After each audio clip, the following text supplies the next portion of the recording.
kinda sick right now. I don't know if I sound any different though. Probably sound like I have my fucking nose clamped down with one of those clothing pegs. I guess you could call it sniffleous.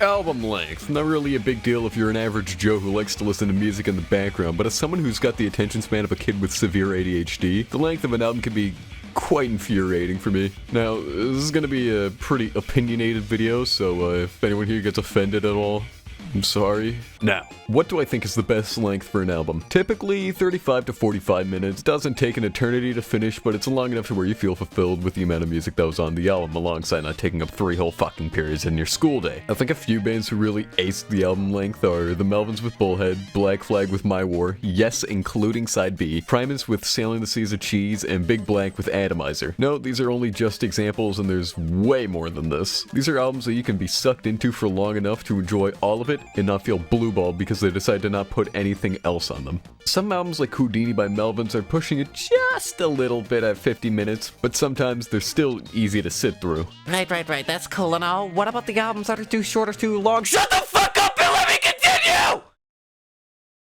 Thank you very much. Some albums may clock around at this perfect time frame, but still can be somewhat hard to get through for some people. Not because they're bad albums, but mainly because sometimes an album can be pretty boring, samey, or hard to get through in just one sitting. While this doesn't happen too much for me at least, it does happen. For me personally, these albums have always been albums like USA for MOD, Gone Fishing, and Fetus of Fetus. While I may enjoy these albums to a large degree, especially the second one, it's just really difficult for me to finish them in one sitting, as I guess it's just hard for them to keep my attention for very long. I don't know. Now let me clarify. They are not bad albums, and I enjoy them a lot. These are beloved albums for a very good reason. I just struggle to finish them because I'm a fucking poopy head. Now if my ADHD-ridden ass struggles to finish albums that are as long as an episode of Breaking Bad, why don't I listen to some shorter albums? Well, those do exist. There's albums like Victim in Pain by Agnostic Front at 15 minutes, The Dirty Rotten LP by DRI at 17 minutes, The Punchline by Minutemen at 15 minutes. And I think these are really good albums to get through if you just want to listen to one album in a short period of time, even though they kind of blue ball you just a little bit with how fast they are, alongside how you only remember like 3 tracks of it all. However, The Dirty Rotten LP is actually an EP. Now, this is where the inspiration of this video comes into play, because this actually pisses me the fuck off. You're telling me that a 15-minute album from the Minutemen with 18 songs is a full length, while the Dirty Rotten EP has more songs and a longer runtime is considered an EP? Sometimes. Don't get into fucking reissues at all, please. I don't get it. Because what makes something an EP and what makes something a full length? Sure, the Dirty Rotten EP was originally pressed on a 7-inch, but then there's EPs like the Godflesh self-titled that's a half-hour long at 6 tracks. It is longer than both of those full-length albums. What the fuck? I don't get it. What considers something to be an EP and an album? Because clearly it has nothing to do with whatever something is pressed on, because the Godflesh EP was pressed on a 12-inch, just like the Punchline. I have a million examples of these stupid fucking inconsistencies. Slimp by Tweez, 9 tracks, 29 minutes. Album. 9 Inch Nails, Broken, 8 tracks, 31 minutes. EP, Misfits, Earth AD, 14 and 21 minutes, depending on the format. Album, Fugazi, 7 songs, 23 minutes. EP.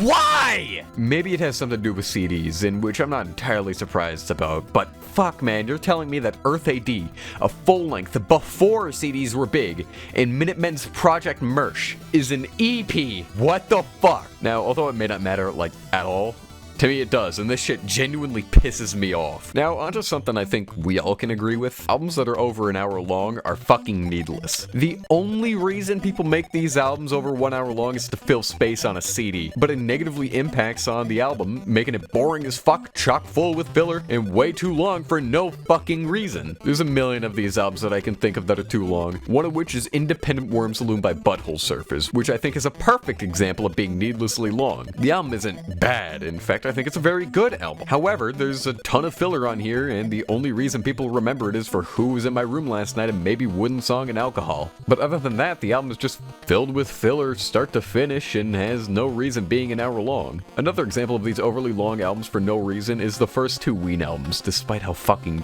great they are. These are some of my favorite albums of all time, despite me only being able to finish them like once a fucking year, thanks to them being over 1 hour and 10 minutes the fuck long. I think it works a lot better in this case, as the albums are multi-genre with a lot of unique songs. But I still think a whole ass fucking hour is too much for an album like this. Nine Inch Nails' Fragile was so fucking long they had to put it on 2 whole discs to fit an hour and a half of music. I love this album, truly, I do. This is fucking absurd despite having a lot of memorable tracks. Same applies with All Eyes on Me by Tupac. That's, I'm not fucking kidding, 2 fucking hours long. People only remember tracks like Ambitions as a Writer, 2 of America's Most Wanted, Can't See Me, All Eyes on Me, and Wonder Why They Call You a Bitch. Nobody remembers the other tracks. Like, who the fuck remembers What's Your Phone Number? Check Out the Time. Nobody, probably because this shit is a fucking marathon. And for the love of God, don't get me started on the fucking Swans. Please. While the only time I'll ever agree with music reviewers is about how good the Swans are, fuck man, Soundtrack for the Blind, did it really need to be 2.5 hours long? I mean, okay, I kinda get it. It was supposed to be their final album and meant to be the biggest album they've ever created, despite feeling kinda boring at parts. But fuck man, To Be Kind and The Seer had no fucking right being 2 hours long. But it also just makes it incredibly harder to enjoy these incredible albums. As you may have noticed, these are all double albums, and just like how Eminem said, you aren't selling shit if you're gonna press, you aren't gonna sell shit if you press a double album. No one's gonna finish the damn thing either if it's a double album. There are four albums that are over 1 hour long that I'd say work well, which are the previously mentioned Soundtrack for the Blind. I get this is contradictory with what I said, I don't care. Flood, Double Nickels on the Dime, and Zen Arcade. Flood, by the way, is the greatest piece of music I've ever heard in my entire goddamn life. I highly recommend it, as it won't feel like an hour has just passed. But Double Nickels on the Dime and Zen Arcade have something in common. They're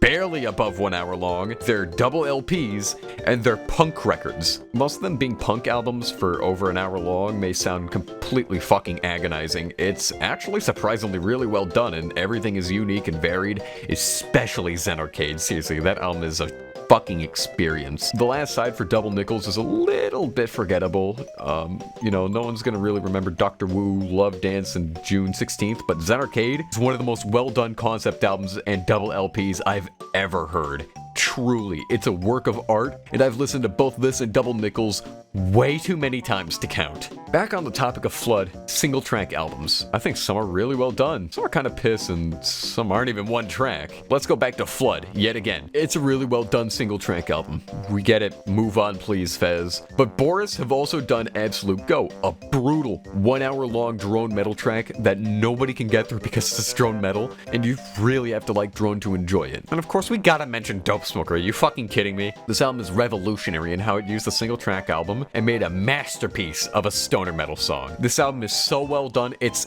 actually a must listen in my opinion. A little bit repetitive, yeah sure, but it's fucking mesmerizing and it's incredible. I'd also like to mention Lysol. Short as fuck, sure, at only like 30 or so minutes, and it's technically one track. It's more like 3 tracks where songs end by fading out or something, but still feels incredibly seamless, however. Earth 2 is a personal favorite drone metal album, despite being hard for anyone to enjoy and isn't even one track. It has 3 tracks, one of which I like to think of as 30 minutes of feedback. But songs are interconnected and seamless, and the album is still a great fucking piece, even if it's meant for a very niche audience and not everyone will enjoy it. On the topic of long albums, Bull of Heaven. You cannot avoid talking about Bull of Heaven in a video about album length, even though they're kind of bullshit, and let me get to that in a second. Bull of Heaven are an avant-garde, drone, minimalist, micro sound collage, noise, whatever the fuck duo, rest in peace Clayton Counts, who have made over 430 fucking albums. Yes, I am not kidding. They started off with Weed Problem, which is like a dark ambient album that's like, 40 minutes or so. That's not bad, right?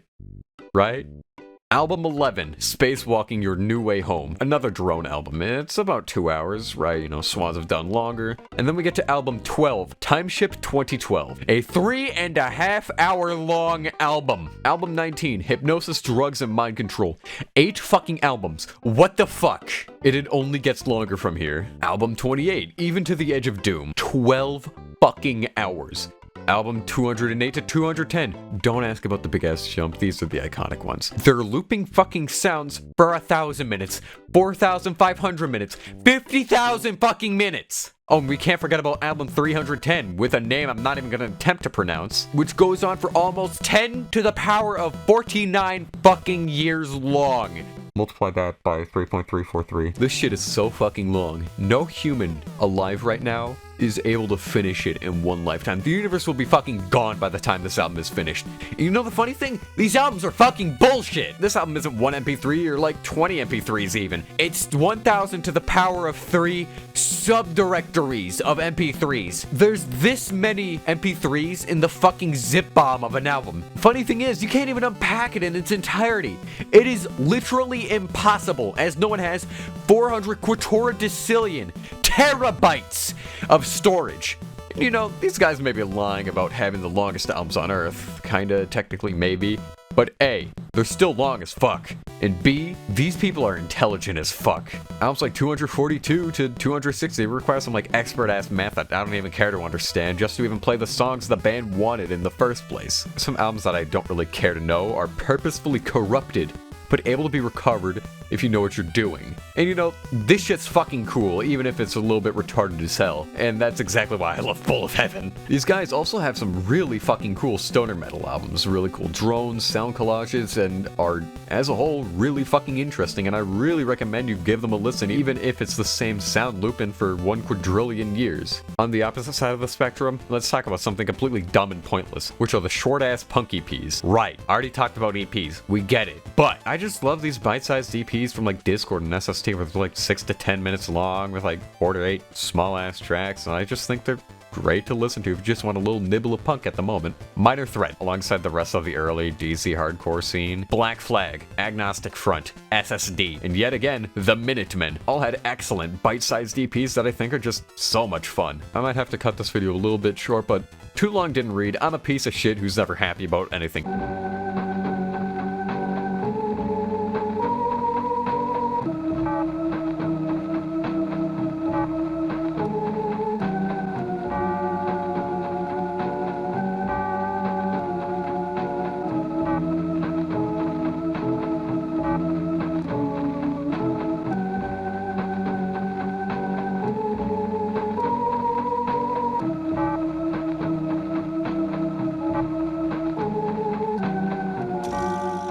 Hey, after my last video blew up, thank you all by the way, I decided to do sort of a Q&A thing, yeah. Give me your top 5 artists: Voivod Melvins, Minutemen, Typo, and Fugazi. I would say there are a lot of bands. It's just hard for me just to have a single favorite artist or band, and I just love so many bands and artists, but these are sort of like the few that have the biggest impacts in my life. Feel like Pearl Jam. I think Pearl Jam are one of the best grunge bands of its initial boom. They were definitely better than Nirvana and Stone Temple Pilots. No shade towards them, by the way, as I love the both of them. Why am I alive? That's not for me to decide. Best and worst video game soundtracks I've ever heard. Best would definitely be Thunder Force 4. Holy shit, did that push the Genesis to its limits. There's some truly funky, heavy, rockin' sounds in that goddamn soundtrack, and I love it. Love it till the day I die. And the worst would probably be, I don't know, Guitar Hero 1 and 2 for how they mauled Thunder Kiss. What's my full legal government name? Arsteo Pookie Ninxian. Best, worst, and most underrated color album? I don't really know what a color album is. I assume you're talking about the albums like the multiple self-titled Weezer had, but I don't know enough albums like that to really answer this, but the best is the Blue album, as it's just really influential and just a really fun album. Yes, I like Weezer. Stop laughing. The worst I have to say, though, is the Metallica's Black album, as if I hear anything from that album again for the millionth time, I am going to grab a rope, hang myself, and stab my stomach until all my intestines start falling out. And the most underrated, I don't know, Manipulated by Arsenal. It's not even a color album, I just like it. Video making process, and why are you in your sellout era? Typically, I start off writing a script. I don't use an outline or proper formatting like all these bitch English teachers try to force on you, because I just like to write as I go. It's awful to do and makes you sound schizophrenic if you don't proofread anything, but It feels more natural to me, and that's why I do it. And then I record my dumbass speaking into a microphone, and then I go into Vegas Pro and sometimes After Effects, and then edit everything, and then make a thumbnail and give a bit about a boo, upload, and now you've just seen the worst video in your entire goddamn life. Also, why am I in my sellout era? I don't know. Is it fat? Is this an insult? Least favorite on the Rate Your Music Top 100 and favorite on the Bottom 100. Honestly, a pretty good question, and it's a tough one too, as I like a lot of the Top 100 and hate a lot of the Bottom 100. But for the Top 100, dude, you get mad all you want. Never mind, I fucking can't stand that album. Call it a hot take or whatever, I just think the album wasn't as good as In Utero or Bleach, despite having classics like Teen Spirit, Come As You Are, Lithium, Breed. It's not a bad album in the slightest, but I think their other works are just more deserving of the Top 100. Favorite on the Bottom 100, though, has to be that one Bull of Heaven album that I can't remember. I think it was like a Left 10 or something. I don't know. Just a sick album in concept. I don't care if it's just one single-ass sound repeated for 100,000 MP3 files. I just think it's fucking cool. Also, I'd just like to mention Prick, even though it's not in the Bottom 100. I fucking love that album. It is funny as shit. Also, to all the people that I pissed off in my previous video, sorry.